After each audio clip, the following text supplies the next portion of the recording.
Oh. So that's why they put it here. And we're here. Oh, Missy Maderi. She's online. I'm here, I'm present. The Honorable Nicole Collier. Here. Honorable Sherry Reddick.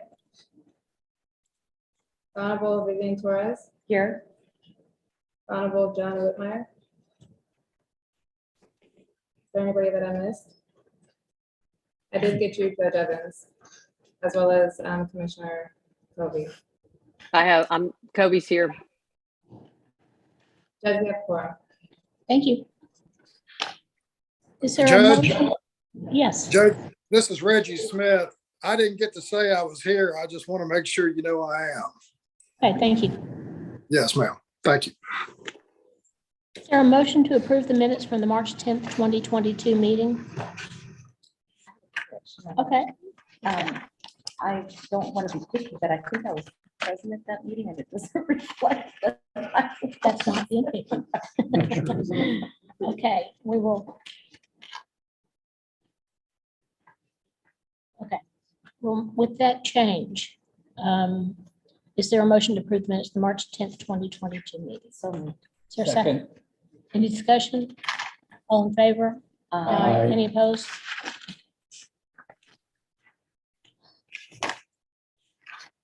I don't have much to report. I want to take this opportunity to thank the external grant review committee for the work they did in helping us get to where we are in the grants today. We had a lot of grant requests and they do this every year and it's just wonderful. We really couldn't do as well without it. So thanks to the external grant review committee. And I didn't have anything else. So Jeff? All right, thank you, Judge. Good morning, everyone. I have a brief update for the director's report. First, Edwin Colfax unfortunately is sick. Thankfully, he's getting a little bit better, so he's not joining us in person, but I think he is here via Zoom. Is that correct, Megan? Okay, great.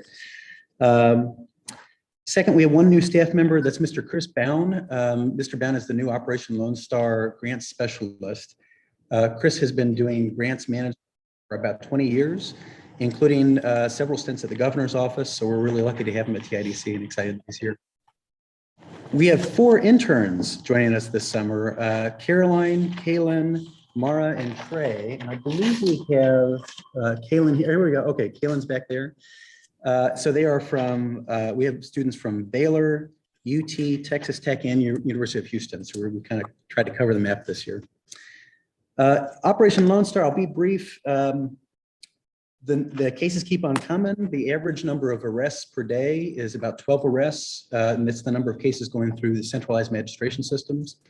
There are 2 centralized magistration facilities, one in Del Rio and one in Hebronville. And the past couple of weeks, we've seen a slight dip in the numbers. A lot of DPS troops have been redirected to Uvalde recently, but they're anticipating that that's going to tick back up. DPS and TDM, the Texas Department of Emergency Management, are telling us that they're anticipating arresting up to 40 to 50 persons per day that would go through centralized magistration by the end of this summer. So that's Operation Lone Star. And then lastly, with the legislature, we have a legislative work group that is meeting that Wesley and Scott will be leading. Their first meeting will be tomorrow here in person in the first floor conference room. In addition to that, I've testified several times in the legislature recently. Largely that's been on Operation Lone Star. Though one of the times that I testified was in front of Chair Collier's committee, the House Criminal Jurisprudence related to the interim charge on indigent defense. And Judge, that's my director's report, unless there are any questions. Any questions? All right, let's move on to Judge Maderi and grants and reporting. Thank you, Judge Keller.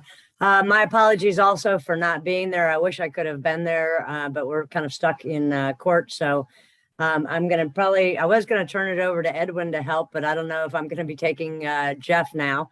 But I'd like to just also reiterate what Judge Keller said, which is, you know, the grants and reporting review team did just an excellent job. There's just, it's really too bad when there's so many worthwhile requests and there's just not enough funds in the fund. But I wanted to say thank you very much also to the external review board and also to Judge Raddick and Judge Keller. So I guess we can start on the fair defense account. I don't know who's going to take that, if that's Edwin or. Let's also tell the people at Indigent Defense, that group, that committee inside internally. I know you know how much they did. Absolutely, Judge Raddick. Thank you very much.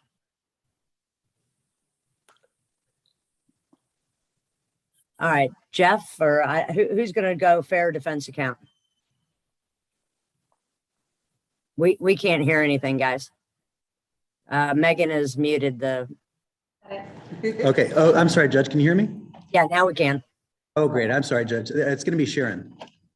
Okay. Morning. Good afternoon, everyone. Okay. So if you return to page 9, you see our comparison of revenue flow. And of course, it's showing our revenues we received from FY 20, 21, and 22. And if you look at the last 5 columns, which is FY 22, and you notice our court costs are coming in, and Judge Torres has said, if you look at what we got in for June for under court costs, we got in 7.5 million. So our court costs are like they're rolling back in, they're coming in, and so that looks very good. Other things are rolling along. So we are looking to definitely receive what we have projected out for the rest of this year. For juror pay, we're still looking into that. That's been slow in coming in. We do have calls over to the comptroller to see, what is going on or whatever, and they're working on to see what is why we haven't received monies or why it's been low. But other than that, our regular money for Fund 5073 is coming in as usual. If you don't have any questions on that, you can turn to page 10. So page 10 shows our fund revenue balance and our obligation for 20 and 21. So the top portion is for FY 20. And as you see, we have a little over 2 million left in the fund. And then you see our obligations. We have 1.9 million in obligations. And down below it shows the obligations we have to the formula grant. We still have cash flow, that we have a competitive improvement grant, and we have some mental health public defender grants. So that makes up the 1.97. So those grants we will pay out through the end of August this fiscal year. And if they are not all expended or they need an extension, then we will move them over. But for right now, these grants should end August of this year. And then that's FY 20. And then go down further, you have FY 21. And of course, in the fund balance right now, we have 11.5 million in the fund. And of course, the obligations we have to go with that. If you look down below, we have some formula grants, we have some competitive grants, we have some sustainability grants, some mental health, and a technical support grant, which covers that 11.5 million. So that's what we have for previous biennium. And then on page 11, we're showing our revenue and budget for FY 22. And as you see over to the far right column, you see what we have received so far in revenue at the top part, which is a total of 56 million, 6.2 million. And then below that, you see what we have expended so far this fiscal year for our formula grants, competitive grants, administrative costs, also for the OLS, and our other expenses we have, PPRI contracts, Innocence Project, and administrative support. Any questions? Thank you.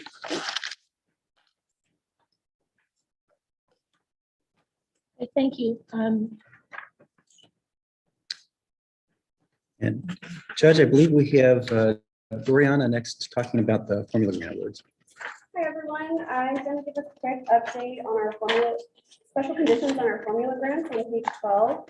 As a quick reminder, when formula grants are awarded, we place special conditions on awards to counties that are not in compliance with plan, reporting, and grant requirements. As of this morning, all counties have submitted their IDERs. 2 counties still have outstanding resolutions. 3 counties have not fully updated their indigent defense plan approval process, and we have 14 counties that are not in compliance with productivity reporting to the OCA and Judicial Council.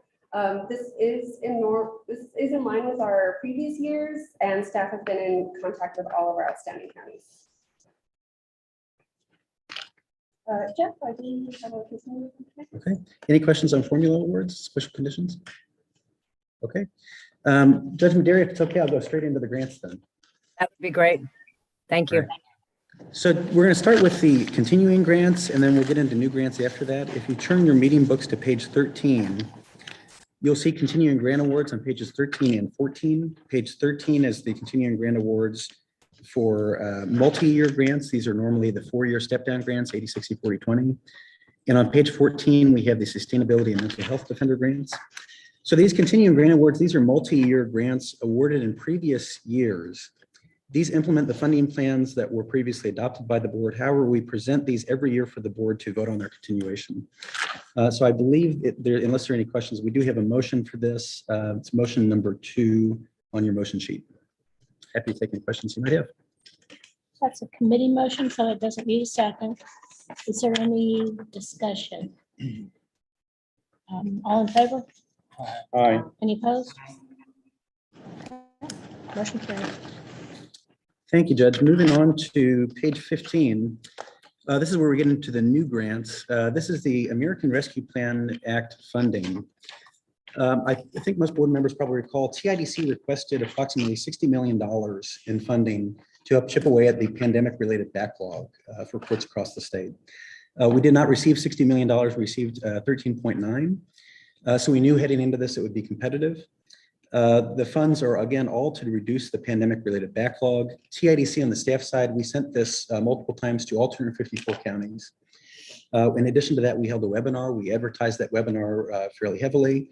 And then in addition to that, we actually went and looked at the 50 counties that had the biggest backlog, according to OCA data, and did direct personal outreach, mostly by phone calls, but some by email, to make sure that counties were aware of it. Ultimately, what we received was 15 counties applying for these funds. After that, these applications have been reviewed by staff, reviewed by the external grant committee that Judge Keller referenced earlier, and then reviewed by the Grants and Reporting Committee. So out of those 15, you'll see, I think it's 10 counties that are before you on page 15 for grant awards. There is a committee motion for granting all these out. Our recommendation on the staff side, unless there's an objection from board members, would be, since they've already been reviewed by Grants and Reporting Committee, just handle these as a slate. What we would do is have Doriana lay out each one of the grants, but then have a single vote on all 10 of them, unless there's any objection to doing it that way. Sounds good. Okay. So Doriana, let me hand it over to you, and we'll start walking through those grants, starting on page 16 with B County. Thank you, Jeff. All right, so let's start with B County on page 16. B County is seeking 2 years of grant funding to reduce their pandemic-related backlog by adding 2 FTEs. That's 1 attorney and 1 investigator to help add capacity and reduce the backlog. This is a 4-county rural regional public defender office, which serves B, Live Oak, McMullen, and Refugio counties, and is operated by the Texas Rio Grande Legal Aid.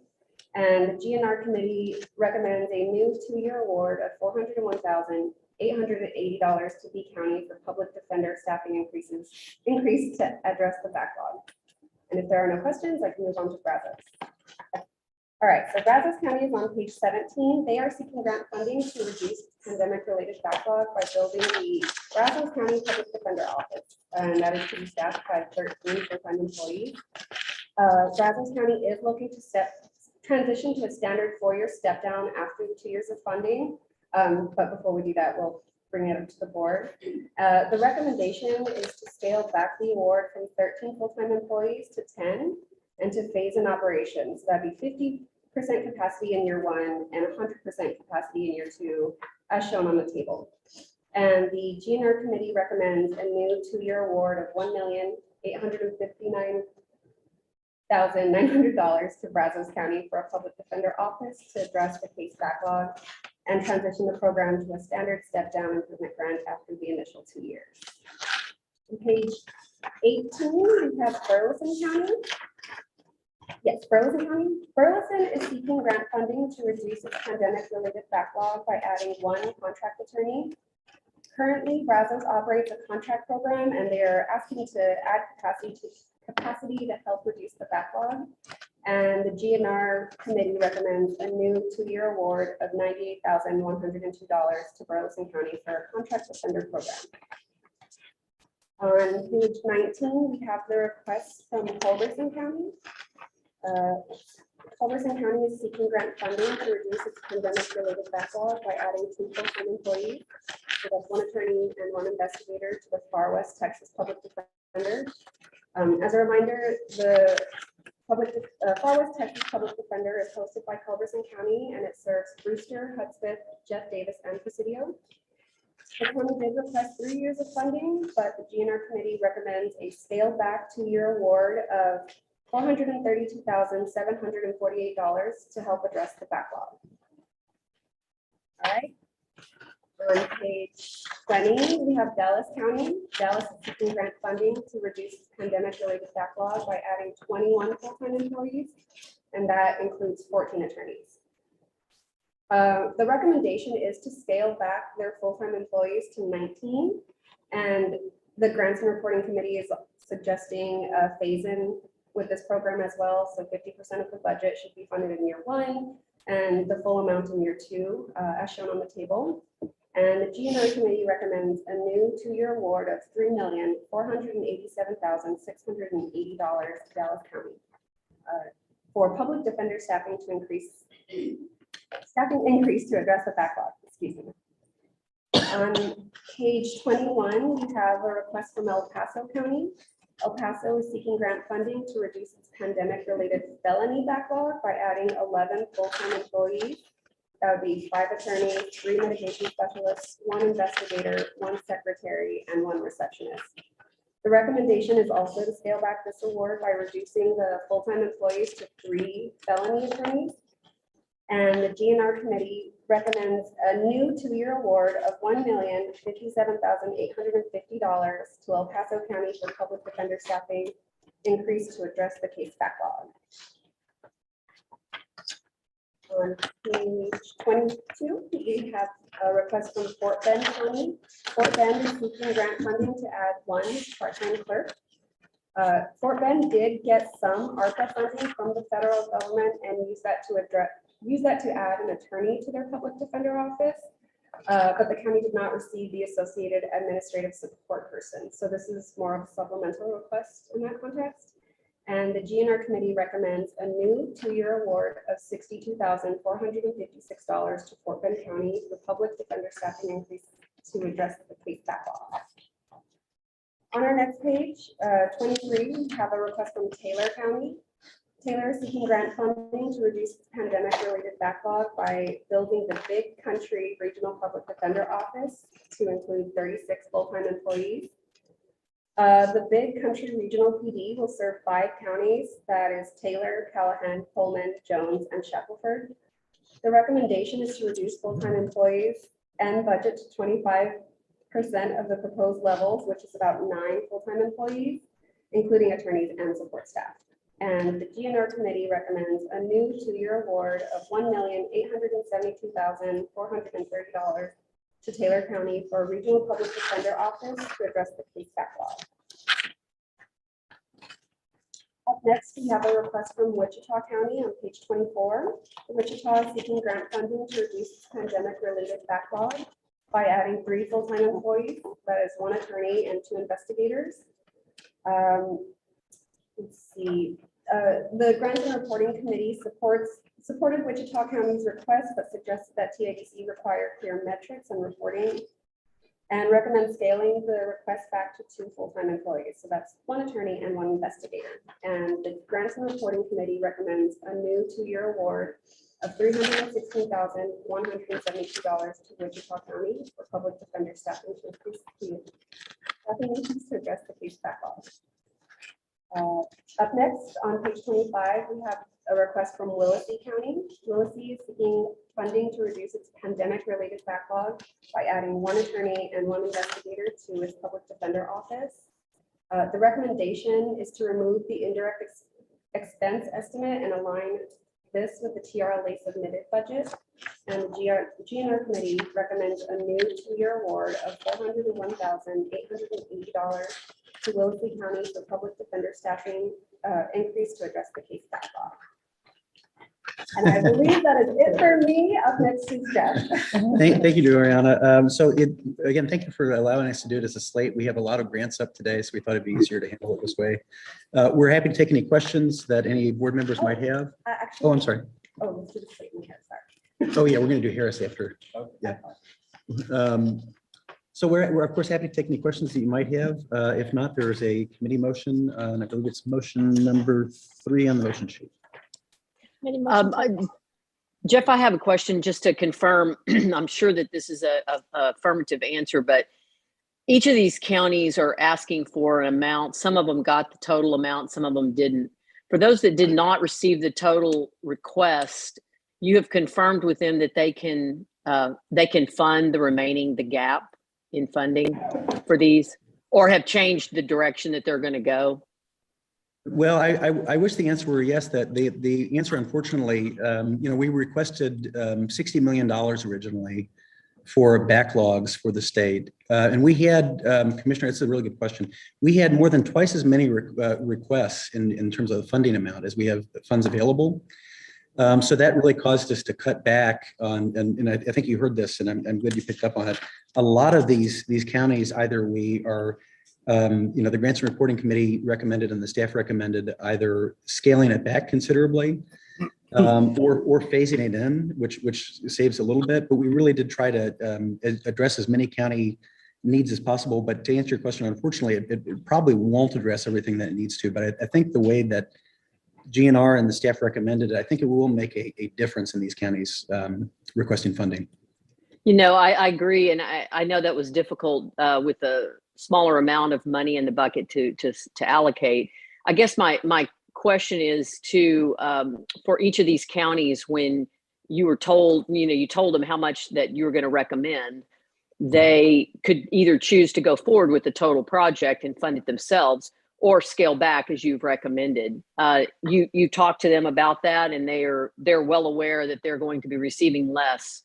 But I just didn't want the project to not be able to move forward. We've allocated money to these counties, and then them not be able to provide the service so that the money sits there and goes unused. Yeah, we are concerned about the exact same thing. We've done outreach to every one of these counties to let them know when there's any kind of adjustment in the request, so that they're aware of it.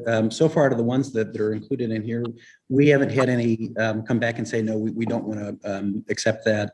So they're everyone we've talked to has been on board so far. But yeah, those were tough conversations, but we did do that outreach. Yes.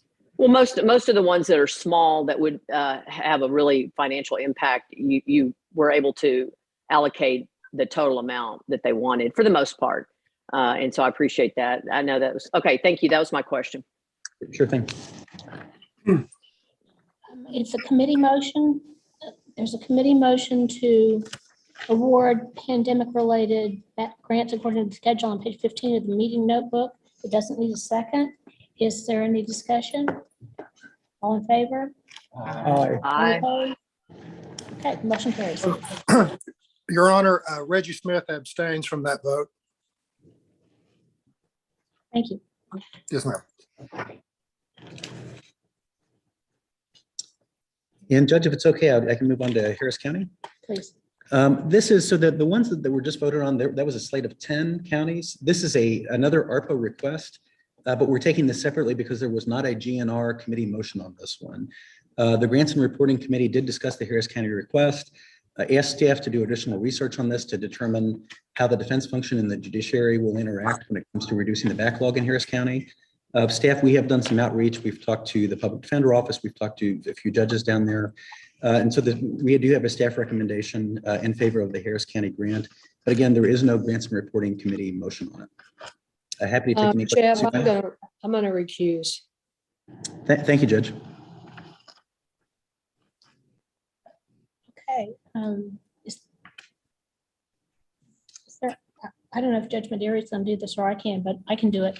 Is there a motion to award $1,119,000 to Harris County for public defender staffing increase to address the case backlog.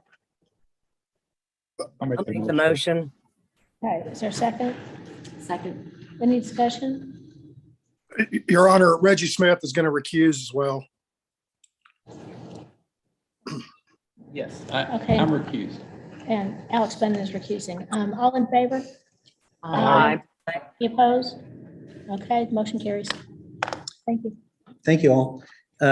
So that, with those votes, that dedicates the bulk of the ARPA funding. We did keep a little bit of powder dry because there are a couple counties that have reached out to us that need some additional work. So we may come back in August with additional requests, but that really is the bulk of the funding. Turning then to page 27, we're turning to mental health funding. Again, I think most board members are aware of this, but the legislature several sessions back passed a rider that dedicates $2.5 million of TIDC's budget every year to mental health funding.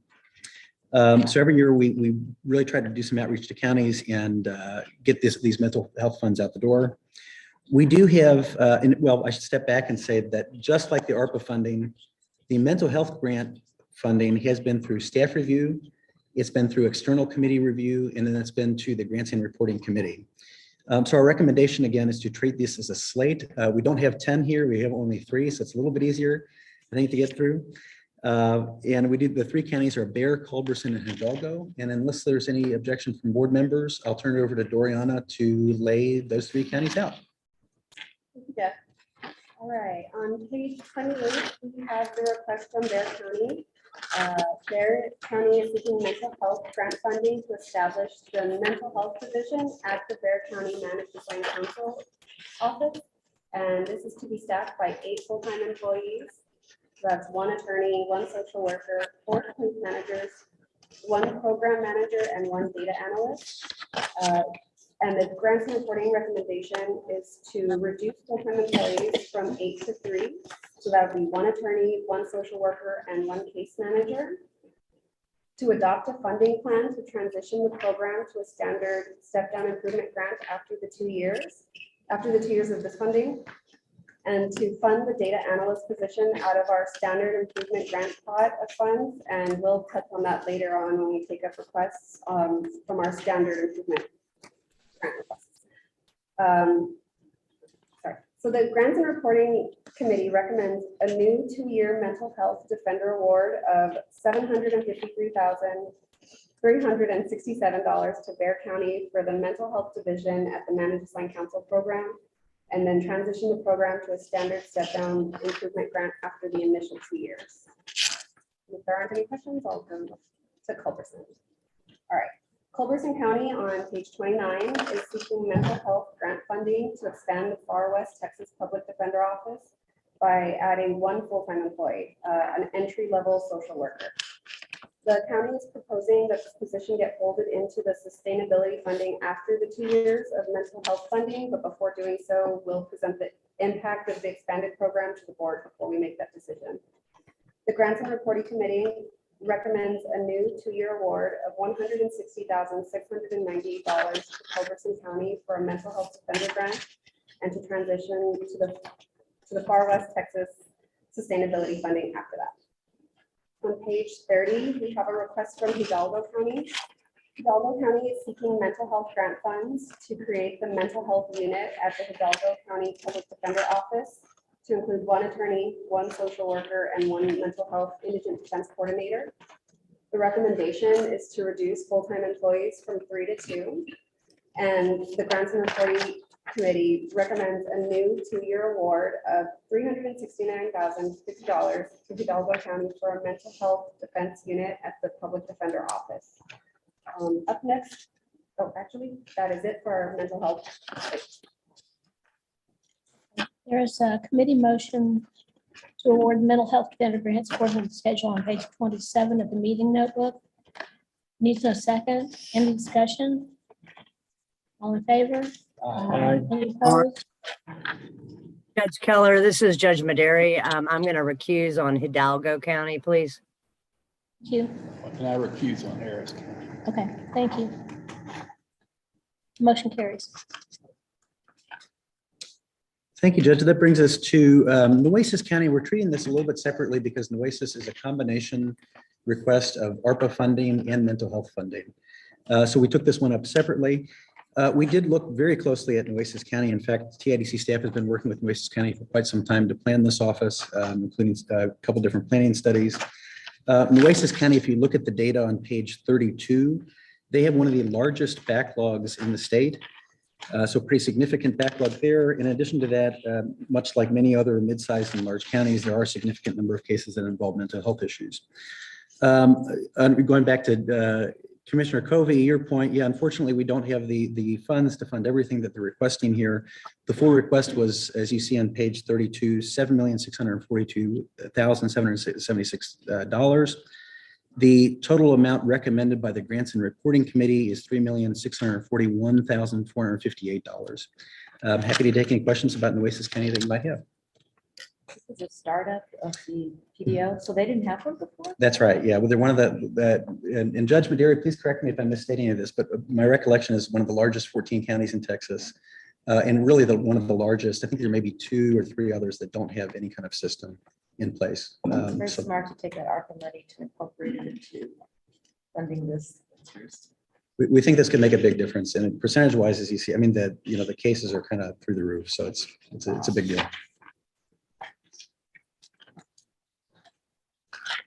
And there's a committee motion, I believe that's motion 6.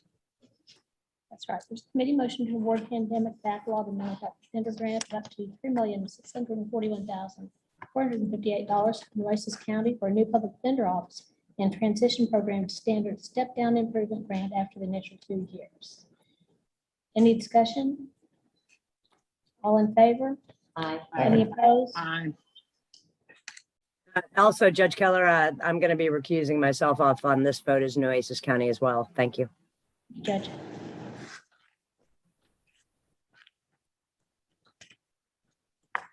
Who's going to do improvement grant? And then, so now we're transitioning out of ARPA funding and mental health funding and moving toward normal improvement grants, of which we just have 3. All 3 of them are indigent defense coordinator and tech share related. And Doriana is going to lay those out for us today. Thank you, Doriana. All right, our first request is from Burnett County on page 33. Burnett is seeking funding to hire an indigent defense coordinator. As a reminder, IDCs help manage front-end processes and ensure compliance with the Fair Defense Act. In addition to serving Burnett County, the IDC will attend arraignment dockets in Mono and Blanco County to extend the regional cooperation among participants in the North Country Public Defender Office. The county is also requesting assistance to fund the implementation of TechShare Indigent Defense software system. The system helps automate appointments, determine eligibility, and includes all electronic submission, review, and approval of attorney vouchers and assists counties in complying with TIDC reporting requirements at the end of the year. If there aren't any questions, we do have a motion number 7. A motion to award Burnett County a new FY23 improvement grant of $78,749 for an indigent defense coordinator and tech share implementation. So moved. Is there a second? That's it. Any discussion? All in favor? Aye. Any opposed? Motion carries. All right, on page 34, we have a request from Victoria County. Victoria County is seeking new improvement grant funds to hire a dedicated indigent defense coordinator. As I just mentioned, IDCs really help streamline front-end processes and ensure compliance with the Fair Defense Act. And if there aren't any questions, we do have motion number 8 on the sheet. I'm sorry, just said.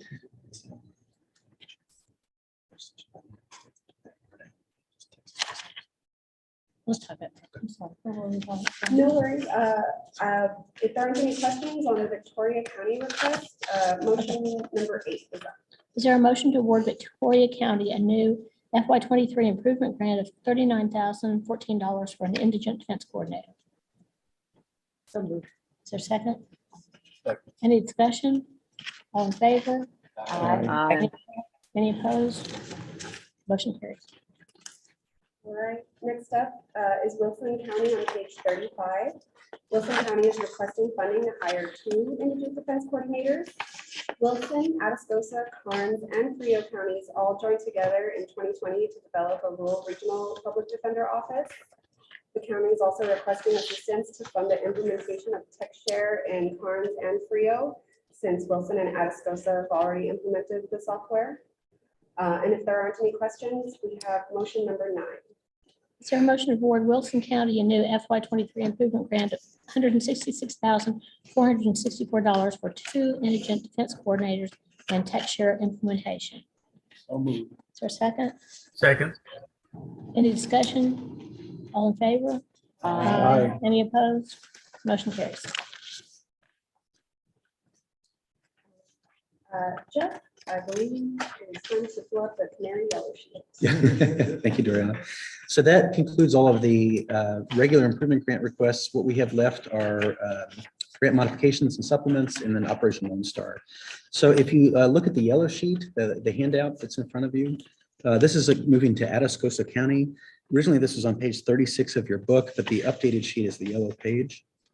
And board members, I just want to make sure board members who are appearing remotely, and I think Edwin's on the line. Edwin, if you haven't already, if you'd be able to send that sheet directly to those members just so they have it. So Atascosa County, great, thank you, Edwin. Atascosa County has a rural regional public defender office that covers 4 counties. That includes Atascosa, Karnes, Frio, and Wilson counties. That rural regional office has been around just a little bit over a year. The counties are very happy with having a public defender office. However, after visiting other rural regional public defender offices that are county-based, Atascosa, Karnes, Frio, and Wilson wish to transition from a nonprofit model to a county-based public defender office model.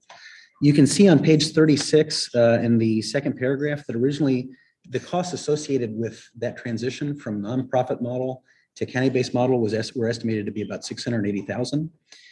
Staff has been working very closely with Judge Hurley and other folks in that region.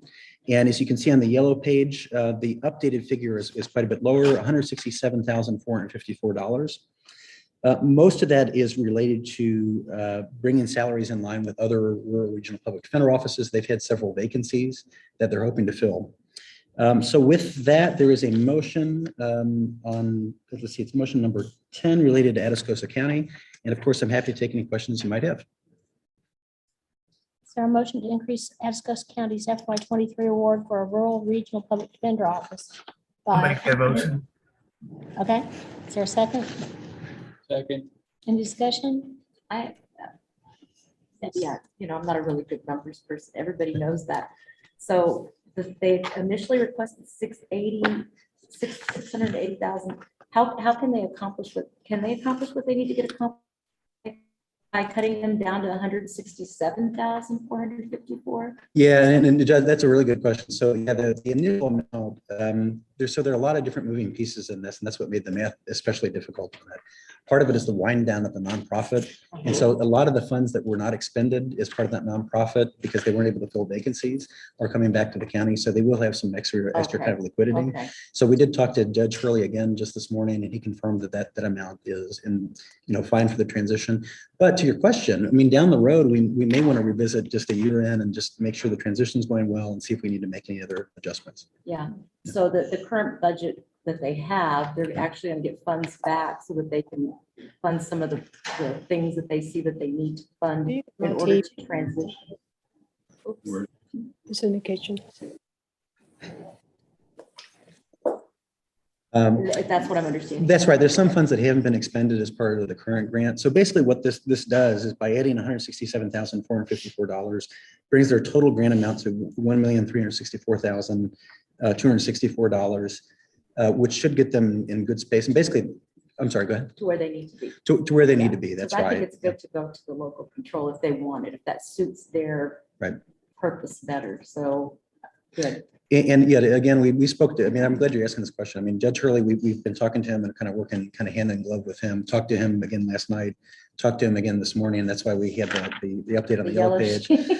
So we wanted to make sure he was, we had the same numbers as him.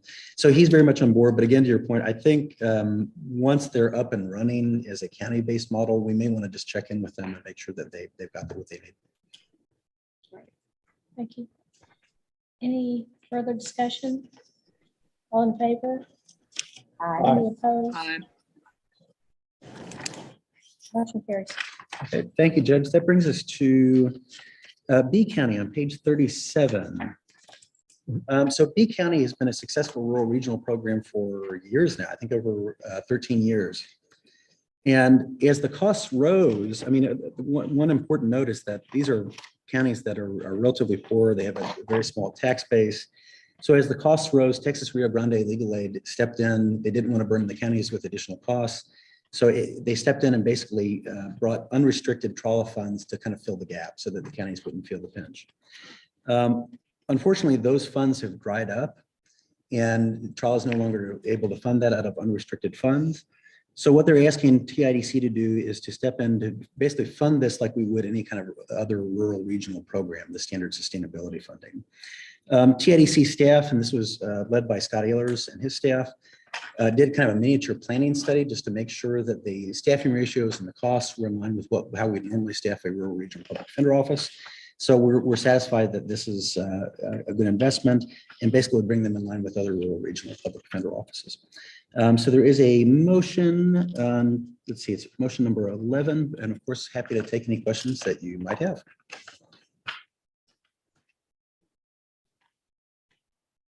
Is there a motion to increase B County's FY23 award to the B County Regional Public Defender Office by $383,948 to a revised total award of $1,240,263 and require monthly financial and programmatic reports?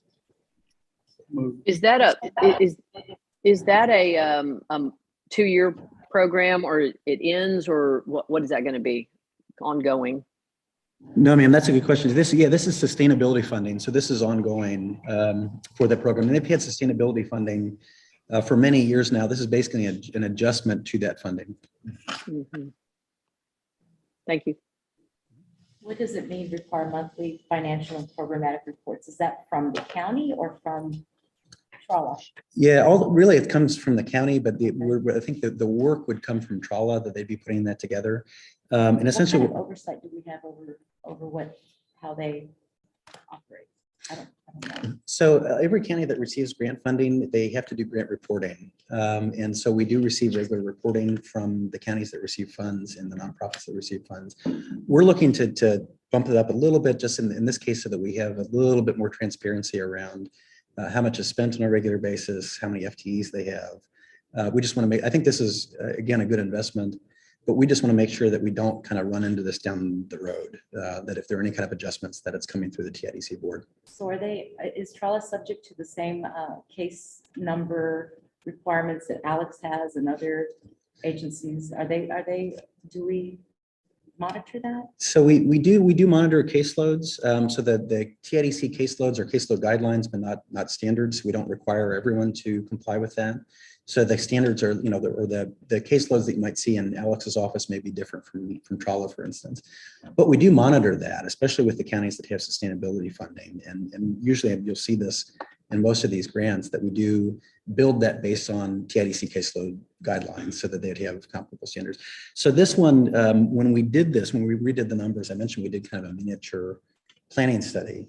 So Scott and his team, when they did that, they did base all that on TIDC caseload guidelines to make sure this was in line with other rural regionals. Sure.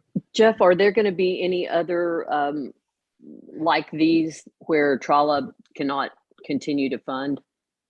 Are you aware of any? Well, right now, I think this is talking to Trawla, and we do have folks, we have the executive director and the chief public defender from Trawla here. But talking to them, this was the biggest gap, was this program, the B County program. There are other programs that we are talking to them to see if we need to right size or kind of tweak those programs to make sure that they're in good shape. They are in, Commissioner, I'm glad you're asking it, because they are in 10 counties total. And so this covers really 3/4 of those counties. So there may be requests in the future as we continue to work with them, but we don't anticipate anything on this scale, though. I think this really is the largest problem that we're seeing as far as funding. Thank you. Which Trawla received most of its funding?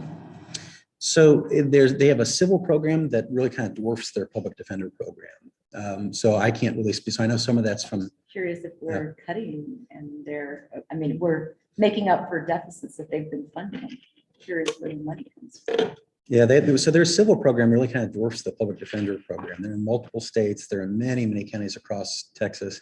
I can't speak knowledgeably about their civil program. We do have their executive director who could speak to that if you'd like. Yeah, that's interesting. So do they actually have, do they actually charge? Do they receive funds from the federal government, state government, other agencies? Is that how that works? I don't have a lot of knowledge. I don't know whether they're receiving LSC Legal Services Corporation funding or Yeah. not. But if it's okay, we can ask Mr. Doggett. I would love to Yeah, hear it because I really don't know. sure. Please. The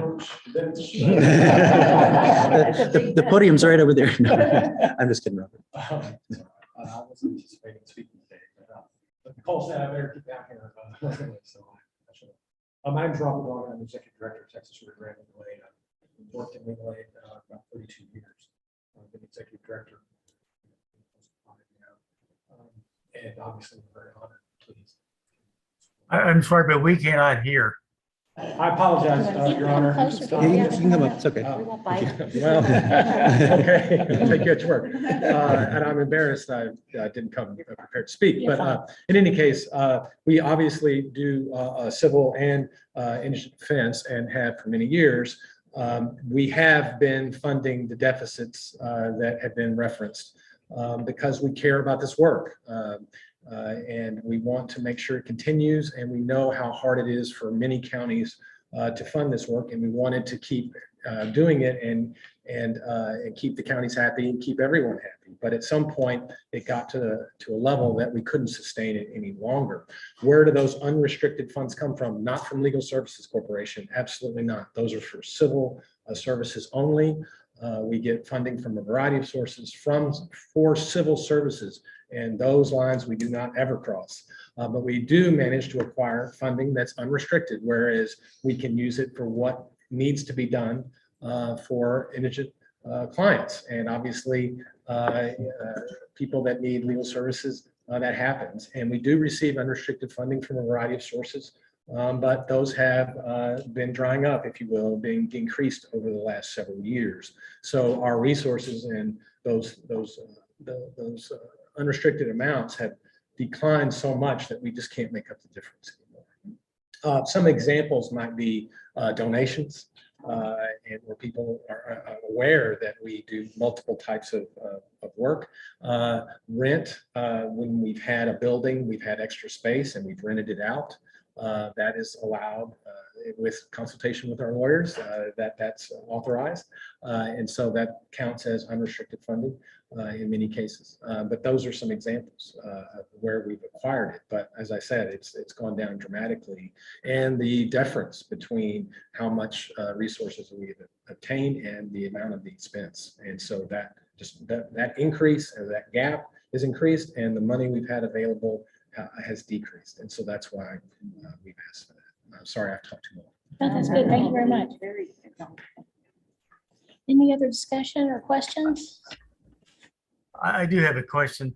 What is the status of Rio Grande Legal Aid? 501c3, C4, nonprofit? What is the status? 3. Did you hear me? At 501c3. 501c3. Thank you. Any other questions? Okay, I think there is a motion and a second. I didn't hear a second. I know. Oh, you didn't? Okay. Mr. Bunnan made the motion, I believe. Okay. That's why I wrote it. I didn't hear a second before we got any questions. Is there a second? I second. Any further discussion? All in favor? Aye. Any opposed? Thank you. Motion carries. Thank you, Judge. That brings us to page 38 in your meeting book. This is Burnett County. Burnett County has, for a long time, had a public defender office. Just in the past year or so, they expanded to become a rural regional public defender office, and including Llano and Blanco counties.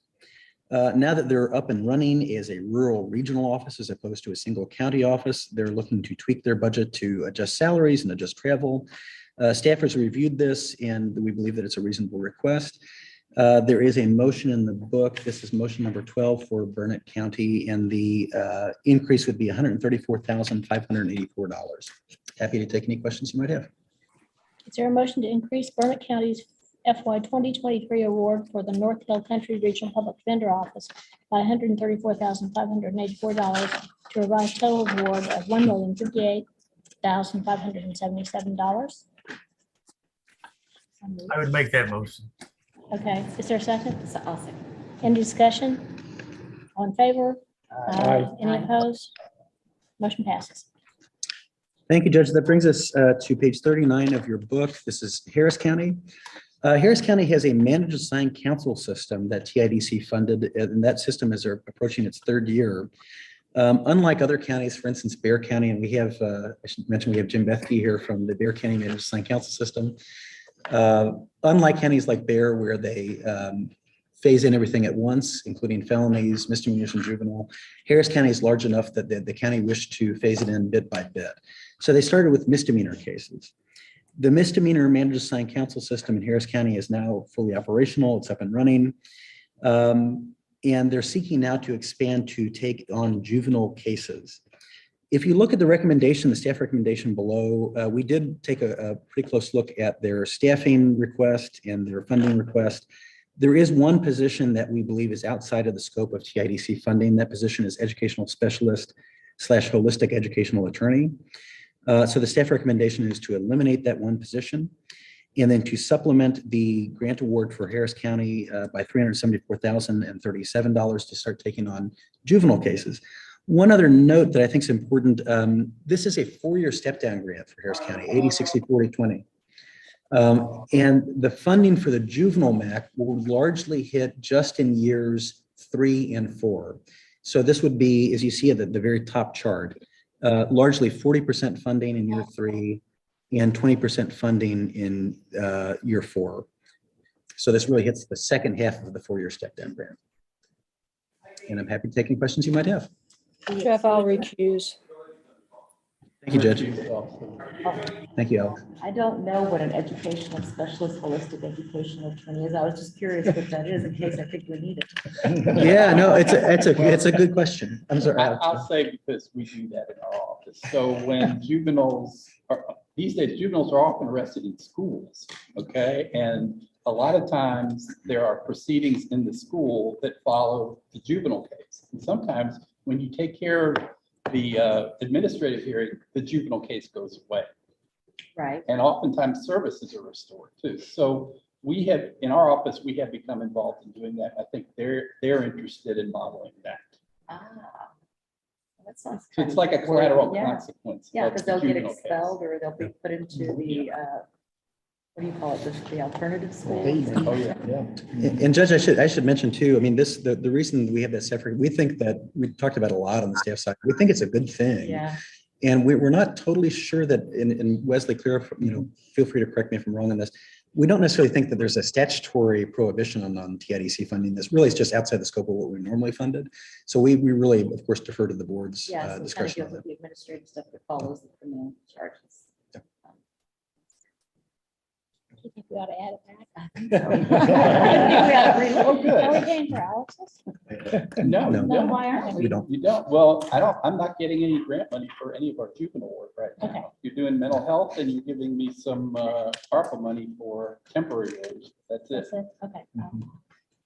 So yeah, of course, if it's the board's will, we're happy to add that back No, in. no, I and, mean, yeah. certainly, I just had a question and sure. if it sounds something we should be doing, I'd love to look at it. We can do that. We've done it. So Jeff had a meeting of all the chiefs at the last meeting and someone from my office and some folks from where were they? Washington, DC. Washington, DC that also does that work. It's a big deal. Yeah, so that we could do a good presentation for the board about what that means. I think as much as we can do for our juveniles, because clearly we need a lot of intervention in that area. And Judge Torres, I'll note that one of our new attorneys, Olivia Lee, who's sitting behind you to your right, you can see that she's smiling with a very big No, smile. I read your biographical information and I was very, Yeah. I thought that's a good thing for us to have. This is one of her areas of expertise. So you're making her very happy just talking about this today. So. It's kind of passionate. Okay. Hey, do we have a second on that, Wesley? I didn't hear a motion. Okay. Yep. Is there, that's right. Is there a motion to award Harris County an FY 23 improvement grant award supplement of $374,037 to a revised total award of $1,444,204 to expand the Harris County MAC to include juvenile cases. So moved. Is there a second? Second. Any discussion? All in favor? Aye. Any opposed? Okay, motion passes. Thank you. And Judge, just for the minutes, I just want to clarify, so that does or does not include the educational? Does not? Does not, Okay, as recommended by staff. okay, good. Thank you. All right, sounds good. Thank you. Thank you, Judge. Turning then to page 40, this is Medina County. This is and we're getting close. I think we just have this and one more grant supplement and then Operation Lone Star. I think we're finished with the grants. So this is Medina County on page 40. This is a 5-county rural regional public defender office that covers Medina, Kerr, Gillespie, Bandera, and Kendall counties. The counties are very happy with their public defender office. It's made a big difference in that region. They just wish to switch the host county from Kerr County to Medina County. The associated cost with that is, I'm sorry, let me look at the motion, 37,000. 697. Thank you, 697. Thank you, Judge. And so it's a relatively nominal cost. That's really just transitioning those employees to Medina County employees as opposed to Kerr County employees. We do have with us Judge Schuhart, who is the county judge for Medina County, if there are any questions from the board. The one thing I would note is that this does require terminating the Kerr County grant and then creating a Medina County grant. But really, the only financial difference is that $37,000. Happy to take any questions you might have. Is there a motion to terminate the Kerr County sustainability funding effective September 30th, 2022? Award an FY23 sustainability grant of $2,375,003 to Medina County to serve as the new host county for the Hill Country Public Defender Office effective October 1st, 2022. So moved. Second. Any discussion? I'll abstain. All in favor? Aye. Any opposed? Motion passes. I will also abstain from the vote. Judge Evans. And Judge, that was Judge Evans, correct? Yes. Great. Thank you, Judge. Then if you turn to page 41 of the meeting book, this is Bear County. So you heard Doriana talk about this one earlier.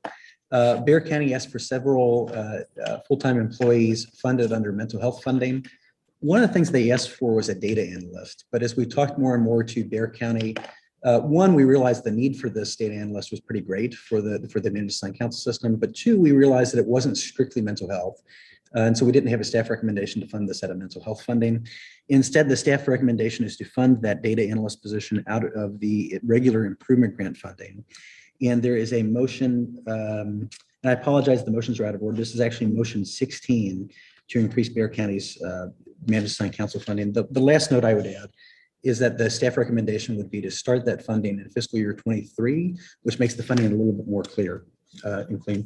Oh, do I have an old motion sheet? Oh, no, I have an old motion sheet. I apologize, y'all. You're good. It's I'm sorry, I apologize, y'all. It is motion 15, and I had an old motion sheet. I apologize.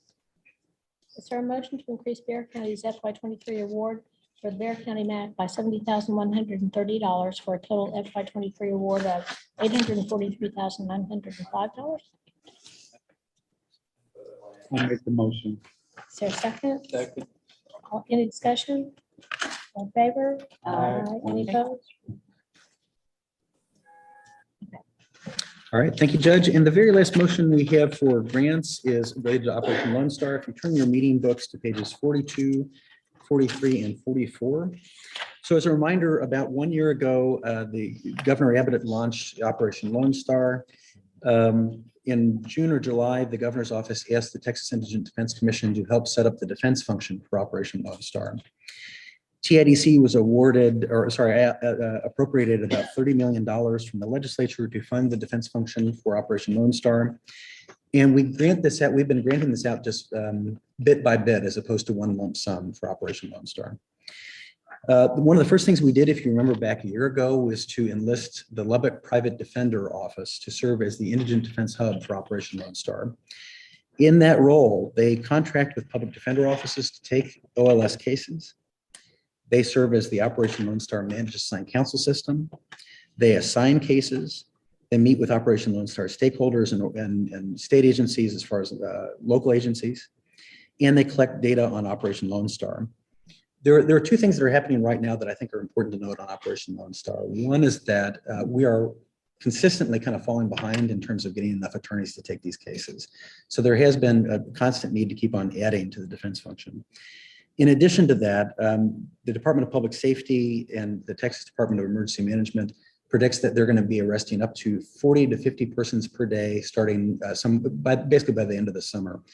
As a reminder, right now, the number of arrests is closer to 12 arrests per day. So they're talking about a significant ramp up over the summer. The request from LPDO is $13,806,495.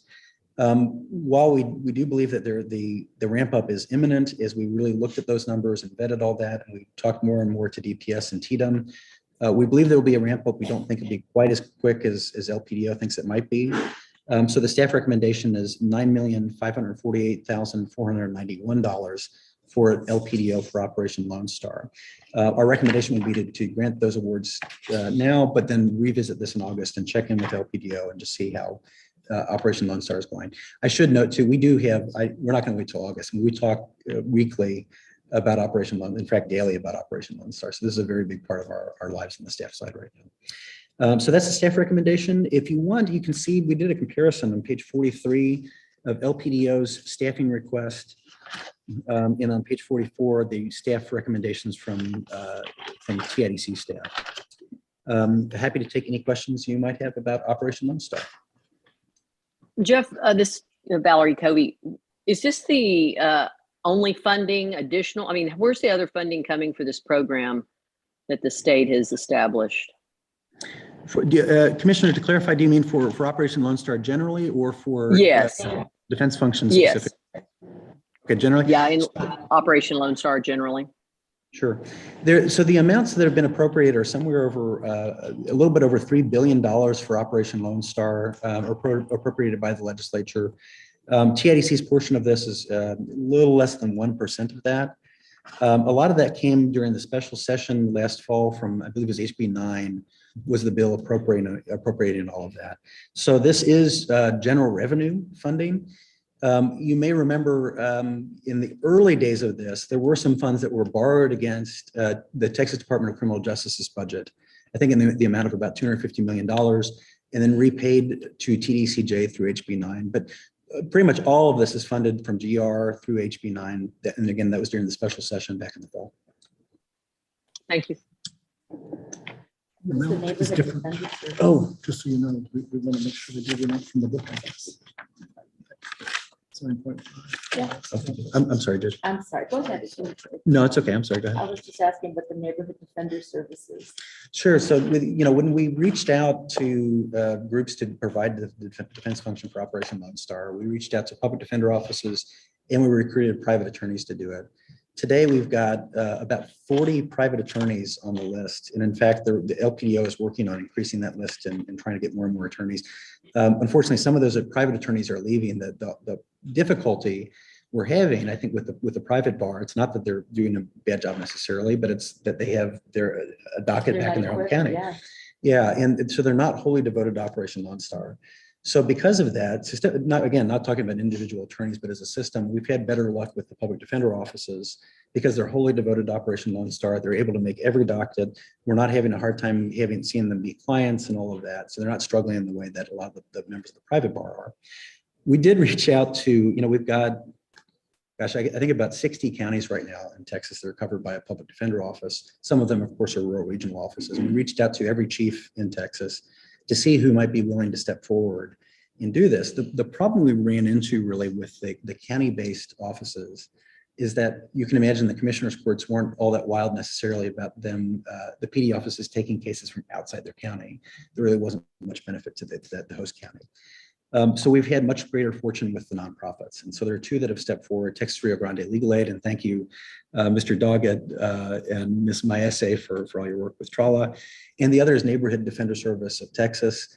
Neighborhood Defender Service is a nonprofit that's multi-state nonprofit that does public defense work. And in fact, Hays County just announced that they're going to use Neighborhood Defender Service as their public defender office, not using TIDC funds. Really? So they've opened an office in San Antonio, right? That's correct, Judge. And where do they get their funding from? I'm just curious. For Operation Lone Star, Strictly- it's strictly TIDC But for fund. the for, other you know. services that they do, because you said that they have. Yeah, offices for, throughout the country, right? they do, that's right. And I think that the funding sources vary considerably. They have offices in Michigan, New York. I think they're opening in California. They're opening in Hayes County. The Hayes County office is not using any state funds. It's all county funds that they're using for that. In other locations, you know, other states, I can't really speak knowledgeably to how they're Yeah. funded. Thank you. Sure.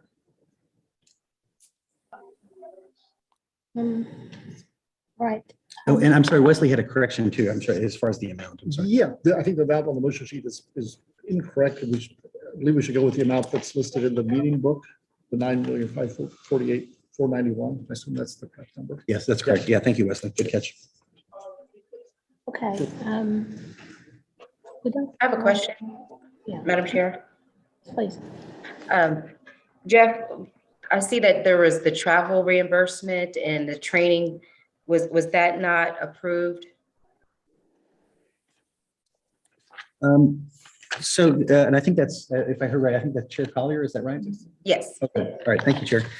So they already have a travel and training budget as part of this. This would be supplemental. And so that, I think that's not included in the staff recommendation because there already is a current travel and training budget. Okay, thank you. Is there a motion to reduce LPDS? Well, we don't really reduce the request, right? I think we probably should just do a motion to Award. award. Yeah. Is there the 9 is there a million. motion to award a grant supplement of $9,548,491 for a total grant award of $23,869,794, including the budget adjustments listed on page 44 of the meeting notebook? Is there a motion? So moved. Is there a second? Second. Any discussion? All in favor? Aye. Any opposed? Aye. Motion carries. I abstain. That was, Chair Collier? And thank you, Yes, Judge. I abstain. Thank you, Chair. And thank you all for your patience with us with the typo and the motions book. Appreciate it. And Judge, that completes all of the grant funding requests. all right. So that comes to this one. Yeah, that brings us to policies and standards, item 7. Fiscal monitor. Oh, I'm terribly sorry. Oh, I'm sorry, Deborah. Fiscal monitoring. I'm sorry. Item 6. Sorry. Okay, so, good afternoon, everyone. If you could please turn to page 45 in the meeting notes. So from pages 45 to 49, I have an outline of the fiscal monitoring activities for the fiscal year.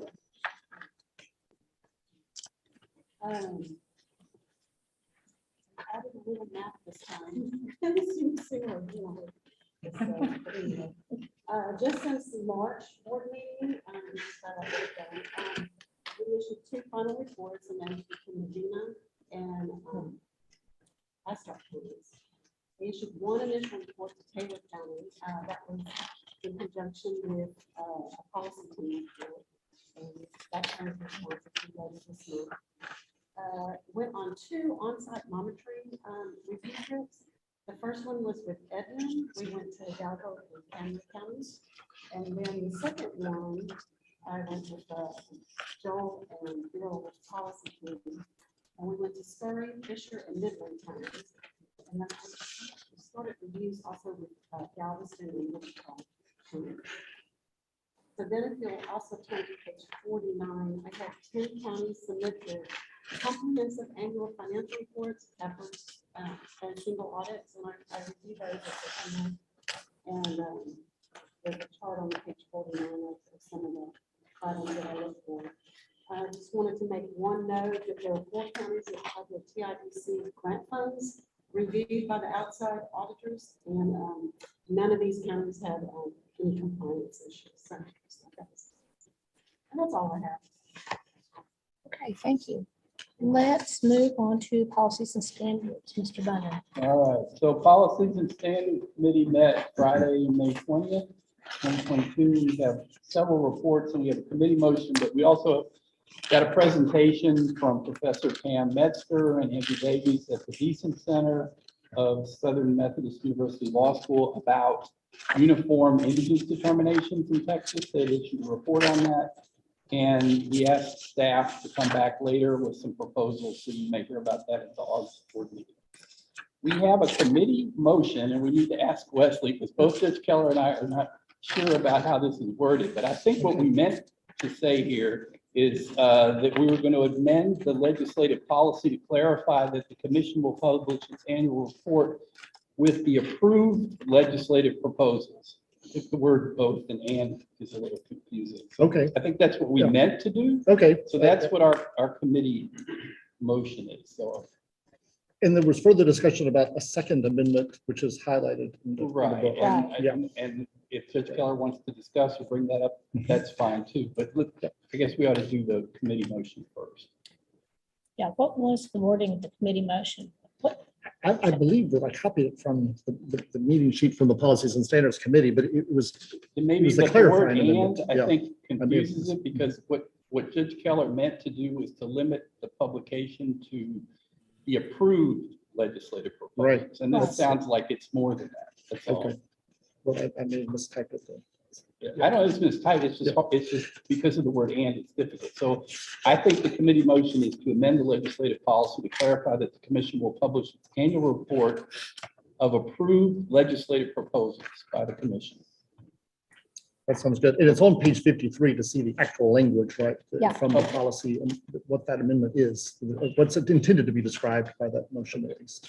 So is there any discussion? yeah, I don't remember exactly what my concern with this was, but I noticed that we were required to put in all the legislative proposals, and we don't want to do that. We want to put in the ones that Only were, the commission approved well, ones, what are yes. legislative actions? I think that's if you wanted to take a position on another bill, say there was a bill filed that impacted indigent offense, this policy would allow you to take a position on that bill, even though it wasn't generated by the commission proposal itself. So this was modeled on the state bar, and the state bar has that similar type of ability. You haven't exercised that, to be clear. It can be proposals and actions, but only those approved by the. That's board. right. That's what we want. That's what we need. So that's the motion. Yeah, since there's been discussion about what the committee motion was, should we just do it like a regular motion? Sure. Is there a motion to amend the legislative policy to clarify that the commission will publish in its annual report all commission approved legislative proposals and commission approved legislative actions? Is there a second? Any discussion? All in favor? All any opposed? Okay, motion carries. Unless you want to bring up the other issue. I don't even remember where it is. It's on page 52. That was the federal legislation. Yeah, I brought up another motion another issue at the Policies and Standards Committee meeting. And right now, the policy, legislative policy says that the term legislative or legislative proposal shall be construed to mean a lot of things, including any existing or proposed statute, rule, or regulation of Texas or the United States. And I thought, we don't take legislative positions on federal law, and we shouldn't be, I don't think we should be proposing legislation to the federal government. So I thought we should take out or the United States, wherever that appeared. Mr. Bundan thought it was fine the way it was. So we didn't have a committee motion. I don't think it's a big deal. I don't think we've ever done this, but I don't think that we have actually the authority to propose legislation to the federal legislation. So I would have taken it out. But there was no committee motion. I don't think it's a big deal. It's never come up before, but I just thought as a cleanup matter, we ought to take that out. So I'll move to do that. Is there a second? I'll second. Any discussion, Mr. Bundy? My point was, if it's not broken, don't fix it. But you said we've never done it before, right? We've We've never not- made any recommend. Who would we recommend it to? Right, and I don't think we have the authority to do it I would anyway. follow your legal judgment on that. Okay.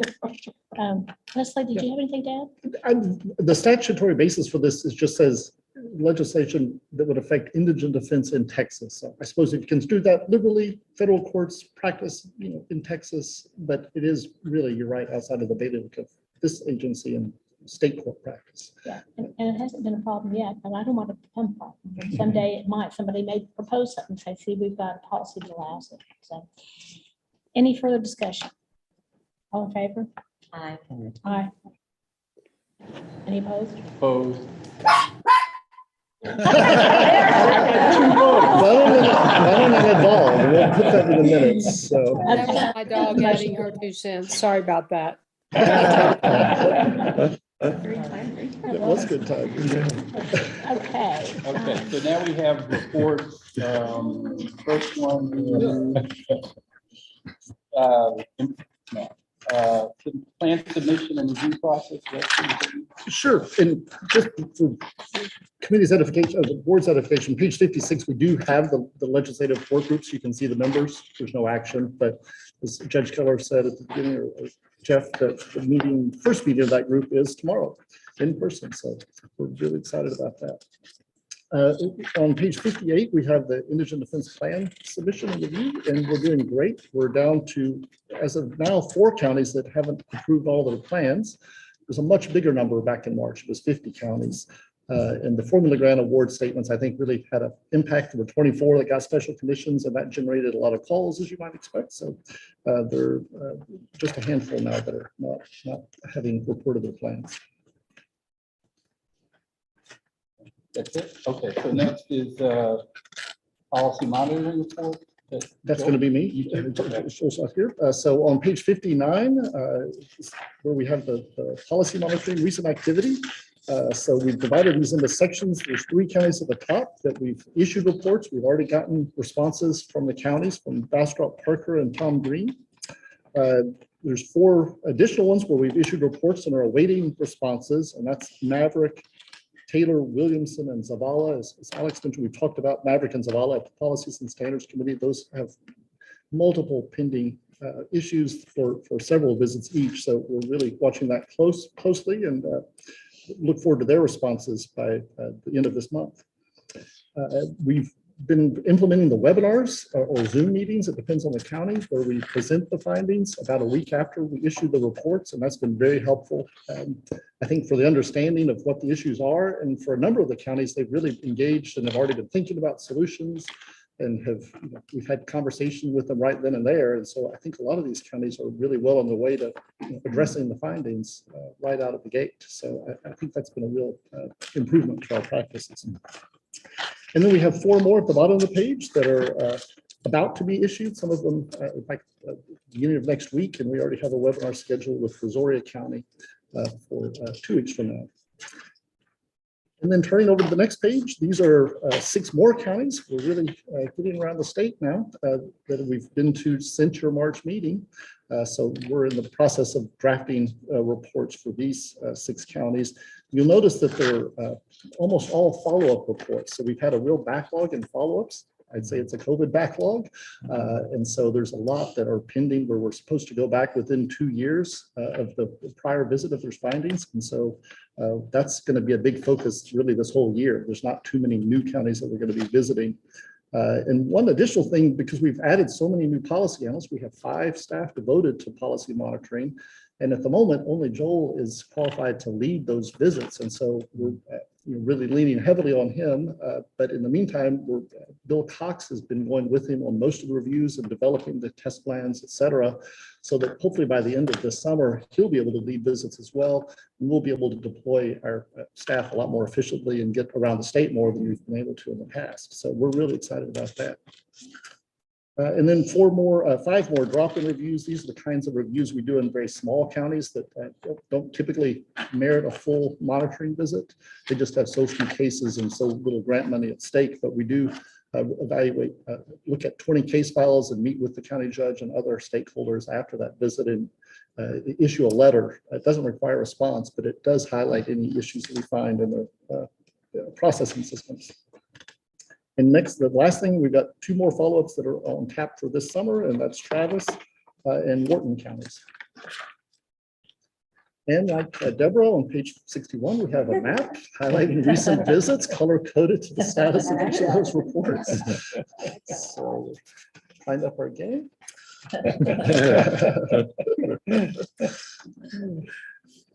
And I think that's it for the recent activity. And how about complaint? Well, interim Oh, you're gonna check-in do for that? policy monitoring. Actually, I think Jeff and Olivia. may share. Sure. So I want to congratulate, I mean, really Olivia and well, Wesley and Joel and Kristen, really the entire policy team. We really, I think, improved the way we do policy monitoring. It used to be that we would do a monitoring visit, we do a report, we drop it off in their lap and say, all right, county, go ahead and fix it and we'll be back in a couple of years. Increasingly, we're trying to work more hand in hand with the counties to bring about these improvements. And so, Wesley mentioned already that after we do a report now, we do a webinar. And so we meet with all the county officials and we break down what all the report findings are. So we explain it, we take their questions, we talk about ways to, different possible solutions. But another advancement here is this interim check-in policy monitoring review that you see on page 62. So Olivia, I don't know if you want to say a word or two about that. Yeah, Sure. That'd be great. Come stand next to me and I think everyone will be able to hear. Yeah, but close to the owl, yeah. Yeah, so to try to make it so counties come into compliance after the initial visit so that by the follow-up visit, they're all set. We're proposing doing check-in reviews. So this would be every 6 months, starting after their response is due. A policy monitor who was on the original trip would come in and check in with them either by call or by email. So on the email, you would attach the most recent policy monitoring report as well as their response, and then ask them questions, check in with them to see how they're doing in compliance. And then we'd also CC the grants team and the improvement team so we can offer any technical assistance that's needed or grant funding possibly. So hopefully they'll be in compliance quicker and we won't have to do 3 and 4 visits. It's a simple solution, but it's one where, if we don't come back to a county for 2 or 3 years, sometimes the county judge changes, the district court judge changes. And this way we're a little bit more high touch and hopefully more helpful to the counties. Criminal defendants too to show up at that. The more contact you have, the more likely they. Yeah, it's a great idea. So we don't need, I don't think we need any kind of vote on that, but we just want to make sure the board was aware of it. And sure. Afternoon, board members. My name is Kristen Meeks. I'm one of those new policy analysts they mentioned here at CIDC. I have taken over doing the complaints process and handling that from Nicholas Sawyer, who's addressed this at least the past 2 board meetings. So from February 23rd to May 27th, we had 17 new complaints. Most of those complaints, the most common ones we hear, tend to be about appointed attorneys allegedly failing to communicate timely with their clients, as well as allegedly not abiding by their clients' litigation decisions. Things like whether or not to go to trial, take a plea, making certain motions during the actual case itself. The kind of notable complaints that we received in this kind of quarter were there was kind of a few complaints we got about Lubbock County and about these kind of very similar allegations of appointed attorneys failing to communicate, not visiting clients that are incarcerated, and then finally, not making motions that they believe would be beneficial for their cases. We notified the appropriate decision makers who provided evidence that the appointed attorneys were in fact visiting, communicating, and also advocating appropriately for clients. And that is. How do you make that determination? You reach out to the decision maker and they will provide kind of whatever details they have. They usually reach out to the attorney. They will provide a log of when they visited and things like that. Who's the decision maker? The decision maker in Lubbock primarily is the chief of the Lubbock Private Defender's Office. I always want to say public. It's not I know. Thoroughly. Yes, you reach out to her. So you receive a complaint from an individual, from another attorney, from the court, from who? Complaints can be received from anywhere, but for these specific handful that we were talking about, those are from the defendants usually. The defendants. Yes. And then you contact the director of the LPDO in order to get them to respond. Yes. And they do their own self-investigations. And just one thing that I'd add, so we get complaints from all kinds of folks. So it's, yeah, so, I know. defendants, but also lawyers, sometimes judges. I'm sure. Yeah, that's, we constantly have these coming in. And then it really, depending on the nature of the complaint, that'll help determine what we do, who we talk to, but generally at a minimum, we try to make local officials aware of what the complaint is. Oftentimes they're in the best spot to determine whether or not it's. Almost like the fox and the chicken house. Yeah. So, we do the best we can. And then, if there's something that we see time and time again, that is something we do a risk assessment every year to determine what counties we're going to monitor coming up. But if we see something, This is a whole different animal. This is a huge multi-layer thing. And I don't know what kind of oversight we have. And that's one of the reasons why I'm kind of like not keen on this. Yeah. You have this big chunk of money and then it's doled out. And then I don't know what kind of oversight we have. And then when I find out that the person who investigates the complaints is the head of the LPDO, that kind of bothers me. and we have, really, Is there something else that we should be doing or can do? Or well, certainly. Anything to help that would be constructive? Yeah, certainly, I think the board could talk about, in fact, we could come up with recommendations for the board on additional steps that you all might want to take as a group.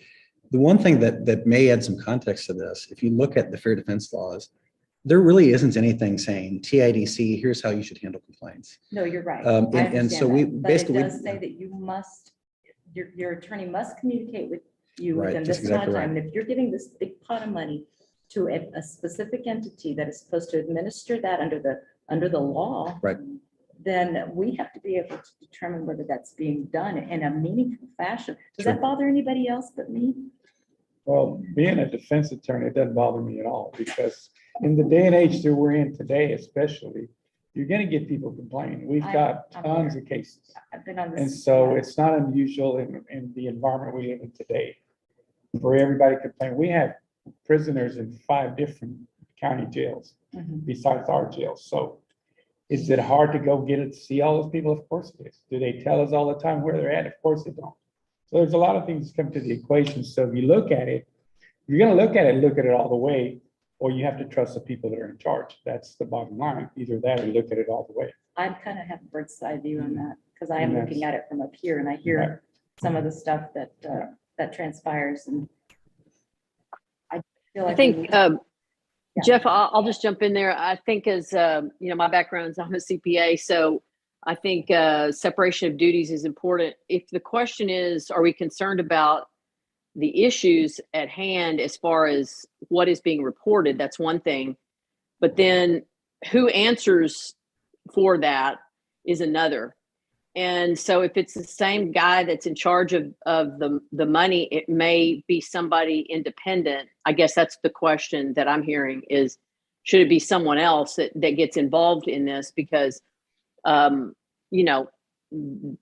don't know. I'm not saying that anybody's doing anything illegal or immoral and unethical, but typically you have to have some kind of independence to be able to, and this is millions and millions of dollars that this body is responsible for. So, I agree. I think that might be something that we consider. And I don't know if it's the auditors for the county, that could get involved and maybe help. And it's not so much, it depends on what the item is, I guess. If it's a lawyer got paid more than what was on the list, then that's one thing. If it's something else, maybe it's different. But I'm wondering if there should be somebody else involved in the answers or overseeing it at some point.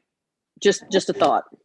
We asked staff to consider whether we ought to, on complaints like this, copy someone like the trial judge maybe with just notifying of the complaint so that there is someone else that is outside of the person making the appointment. I think we're largely doing that though, right? Oh, Yeah, okay. yeah, I think we're already doing that. And what authority, because this is a special program, Operation Lone Star, what authority does this trial judge have to substitute counsel? Well, these complaints were in Lubbock, they're not Operation Lone Star. Yeah, Okay, they're so separate. this is not related to Yeah. OLS? That's right. These are regular complaints. Do you have any complaints that are related to OLS? We do receive complaints related to OLS. Are they reported in here? Yeah, we do, but there really haven't been any, we haven't gotten a substantial one that's. Those are hard because, your defendants they're subject to being deported, they're subject to being distributed throughout the United States, they're subject to so many things. They're in foreign countries. I think, I don't know. For one, I think we should do a little bit, I think we should take a look at how we follow up on these complaints. I don't really, I thought it was OLS, which to me is a whole different animal. But if this is just regular, then we're doing that everywhere, correct? Yeah, we receive complaints from pretty much all Yes. across the state, and we do Yes. have a policy in place that we follow in terms of Yeah. complaints. And again, a lot of it is right now letting local officials know about it, so they're Right. aware of the issue. And that's a big deal. And I agree Yeah. with you. That is a big deal because the judge can do something about it. And then what we focus on largely is systemic issues. So if it's, an individual case and a client is saying, my attorney didn't argue X, Y, and Z, that's generally Trust not me. what we. No, I what know. we And get I involved am in. totally, Yeah. I used to practice law and I sat on a bench for 16 years and now I'm doing stuff here and there, all the bad stuff anyway. So I get it.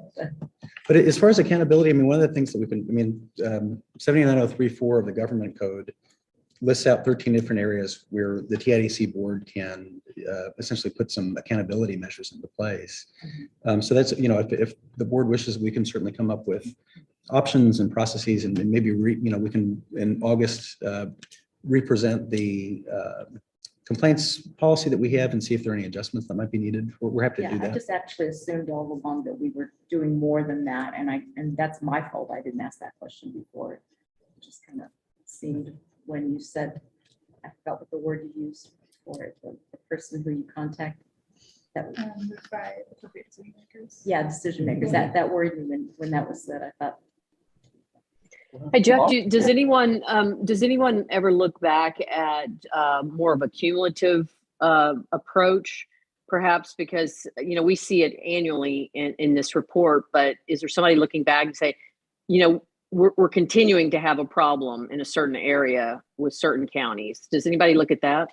Absolutely. Yeah, Commissioner. Yeah, that's a good question. So yeah, you're right. We report on this at every quarterly board meeting. But in January of every year, we do a risk assessment to determine which counties to visit for policy and fiscal monitoring. And these complaints factor into that.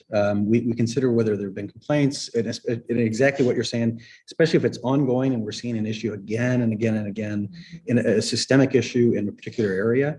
That factors into those risk assessments and helps determine which counties we're going to do monitoring. That's exactly right. If I might ask a question. Sure. Hey, Judge. I think my take, our regular complaint system, I think is great. But with Operation Lone Star, the complaint that I had, who I directed to the commission, is above and beyond just an attorney not talking to their client. This is a systemic problem they alleged with Operation Lone Star. I don't know if it's valid or not valid, but we should probably have an enhanced for this Operation Lone Star, enhanced presence in the oversight, in my opinion. But you don't get to grade your own papers. So if there's a problem, you don't call the person that's being accused to say, did you do it? There needs to be a third party. I mean, that's my opinion. Operation Lone Star is totally different than our normal complaint process and our normal grant. So I think, as the judge said, there's a lot of money. We need to make sure that we're doing our due diligence to provide the correct oversight. And I'm not sure that we are, but that's just my comment. But the allegation that was given to me that I forwarded on or had them forward to you was not an attorney didn't talk to their client. It was something systemic at the leadership of the program. That requires more oversight. And Judge, if it's helpful, I can give just so board members know to give you some sense of what we're currently doing with OLS. And of course, we're happy to take additional direction if there's more we should or could be doing with Operation Lone Star. We have 2 staff devoted wholly to Operation Lone Star. One is a senior policy analyst who really helps with kind of implementation and just making sure we have systems and processes in place, but also speaking with other stakeholders, the governor's office, the public defenders, the private bar. But the other employee that we have, the other staff member, is our newest staff member, Chris Bowen, who just started a few weeks ago. And he's a grant specialist. And he is wholly devoted to Operation Lone Star and just making sure that there's grant compliance with regard to any of these Operation Lone Star dollars that are going to LPDO, and again, ultimately to TRALA or private members of the private bar. We have done one policy monitoring visit at the request of Chair Collier to Kinney County. But, certainly we could, if that's the will of the board, we could certainly come up with additional ways to ensure accountability for Operation Lone Star.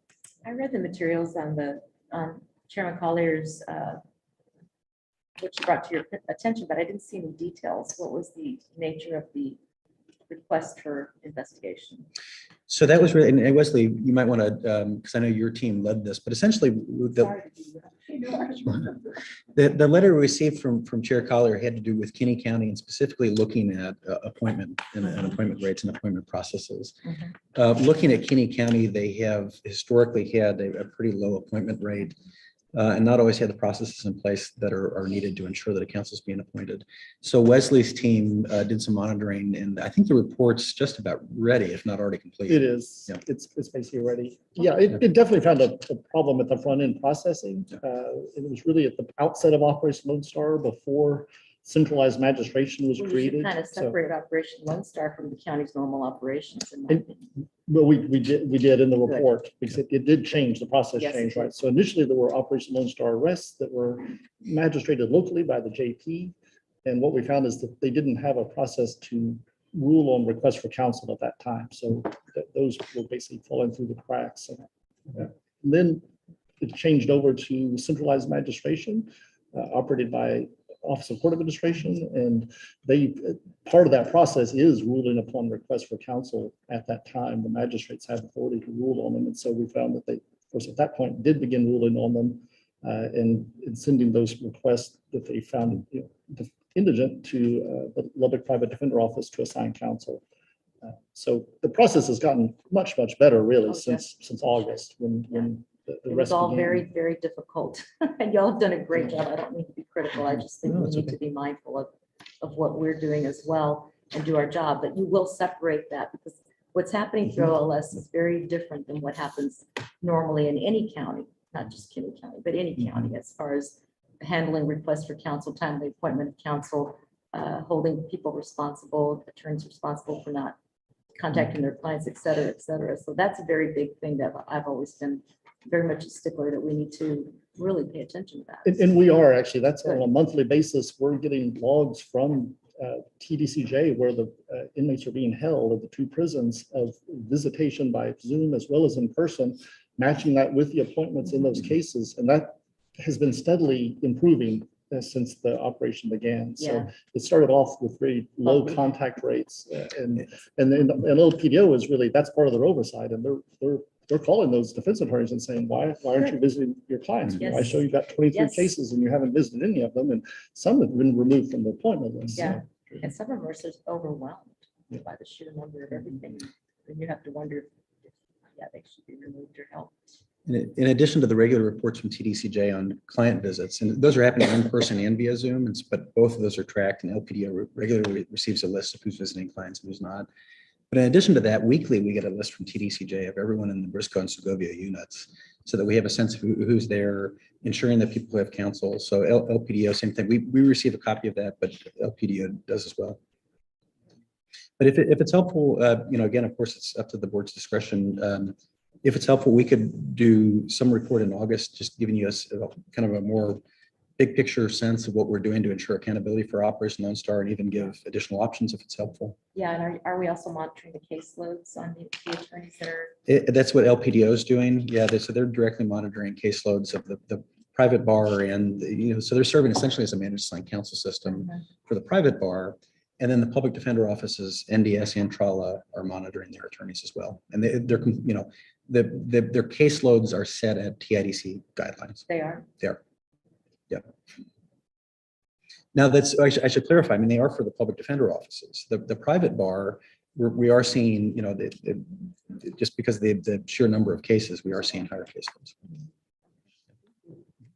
Is there anything that you want the staff to look at regarding complaints?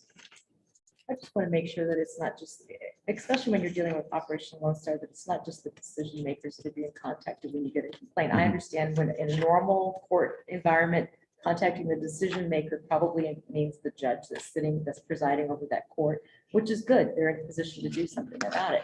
But OLS is not operating that way. Why don't you just see if you can let us know exactly what it is that we're doing now? I think that Sure. would be helpful. Sure. Who Yes. gets notified? Thank you. Yeah. Happy Yeah. to, yeah. Thank you for the questions, Judge. I appreciate Oh, sorry. it. No, not at all. Okay, does that conclude? It does. This is what you're running? Okay, improvement team report. Who's gonna do? Oh, Thank you, Judge. So if you turn to page 64 and 65, you will see the improvement team report. It was a very busy quarter for us on doing planning studies.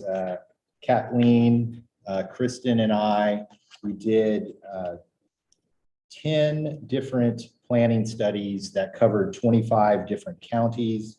So you will see the list there of all the different planning studies that we did.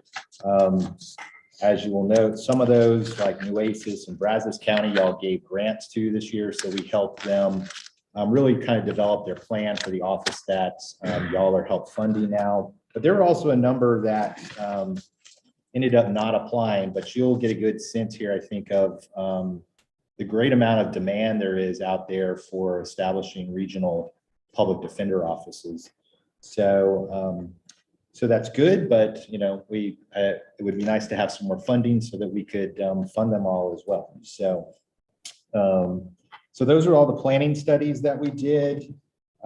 If you look on page 65 regarding the investigator project, which we've reported on a number of meetings now, we received a grant from the Bureau of Justice Assistance through the National Association of Criminal Defense Lawyers to look at the use of investigators in Texas. And so they actually just finished up that report for us, and we are reviewing it right now. And I think at the next board meeting, it should be final, and y'all should be able to see that. And maybe if we have a little time, I can bring the researchers in and they can report to y'all on all their findings. On the automation front, we've been doing more and more in that area. Nicholas Sawyer and Kristen Meeks have been working with counties to help automate their appointment processes. So they assisted the counties where the Far West Texas Regional Public Defender Office is to automate and improve their appointment system. They are assisting Tom Green County and all those counties working with the Concho Valley Public Defender Office. And there's another region that they are helping as well in terms of automating their appointment system. And then I guess finally, we've done a number of presentations at the request of organizations like the Texas Justice Courts Training Center, Texas Association of Pretrial Services. Kathleen did a presentation to the State Behavioral Health Coordinating Council, and Nick presented to the Indigent Defense Research Association, which is a national organization that focuses on indigent defense research. Finally, Olivia is working on our Indigent Defense Coordinators Manual, and hopefully that'll be done at the next by the next board meeting. Kathleen, do you want to tell folks about the work you've been doing? Sure. Thank you, Scott. I'm really pleased to report on our 2 partnerships with the Texas Criminal Defense Lawyers Association. The first is the Juvenile Training Immersion Program. That was the partnership that also brought in the GALT Center, formerly the National Juvenile Defender Center, as well as applied Burn JAG funding for the first time to the defense. I'm pleased to say that program is wrapping up with a webinar on adolescent development. So TCDLA is working to make this part of their ongoing rotation of trainings, implementing this new type of training that is immersive, on your feet, kind of hands-on. And then with the Future Indigent Defense Leaders Program, I'm extremely pleased to announce that we successfully launched the Gideons in Texas. So we finally brought the program back to Texas. 30 young lawyers just completed their 2-week training in San Antonio. And we have another 30 lawyers to select for next year's class. So they're beginning that project. And all reports from folks at the training were that it was quite a success. And we actually have one of our trainers here, Chief Defender Maese was one of our trainers. And then finally, just a little anecdote to share with the board. We brought down Nick Sawyer to do a little video, and I was really surprised. I asked a couple people if they wanted to speak about the program, and more than one person actually sought me out because they wanted to talk about what the 2 weeks meant to them. So I was really surprised. I was actually just hoping for one or two, but we had some really meaningful testimonials that are in a YouTube video we can share. So that concludes my report. That's an awesome report. Thank you. Okay, yeah, thank you. It was awesome. It's very exciting. Child protection data collection report. Sure, I can do that, Judge. So Crystal Left-Pignon is not with us today. She's our senior policy analyst devoted to child protective services. She is on a very well-deserved vacation after collecting all of the initial data on CPS. The legislature 2 sessions ago directed the Texas Judicial Council to start collecting plans and expenditure reports from all 254 counties related to child protective services. The bill was actually modeled directly on TIDC's Fair Defense Act. So the language is pretty much identical. When you may remember when David Slayton was director of the Office of Court Administration, he and I were talking, and the more and more we talked about how OCA and the Texas Judicial Council might collect all this data, the more it became clear that since this is really directly in our wheelhouse as far as data collection, we're already collecting it from all 254 counties, that we could really just piggyback this on to TIDC's data collection. So we've been doing that for months and months now. Crystal really has been, I wish you were here to hear praise about this, because she's really did an amazing job. The CPS reporting from counties has actually rivaled the indigent defense reporting from counties as far as compliance. We've had really high compliance in this. What we've learned, you can see some of the data on pages 66 and 67. Approximately, if you look at all the counties collectively, what's spent on representation for CPS collectively across the state is about $65 million. So it's a smaller number than what we see for indigent defense, which is closer to $300 million. But for CPS, that's growing at a much more rapid rate. And it's fewer cases as well. Right. And fewer cases, and Correct. but you see so many attorneys sometimes devoted to a single case. Which makes it so costly. Yeah. So it's, anyway, you can see all the data here. Crystal, again, she's doing a great job. She's wrapping up a report right now. The Texas Judicial Council is required to report to the legislature on its findings. So after she's drafted that, we will send it out to this board and send it to the Texas Judicial Council for approval. And that'll have a number of cases as well, so they can really evaluate Right. per case when you compare it to a felony or misdemeanor. I think you're spending a lot more money on a CPS case than you are on, and that, which is a 100% funded by the counties. That the state needs to pay attention to that and realize that there's a dire need for that, for some funding. And there was a bill 2 sessions ago from Senator Colcourse that would have created state funding for this. That didn't pass then, but there, we'll see what happens this legislative session. And that's all, unless there are any other questions about CPS. Any questions? Okay, Jeff, next meeting.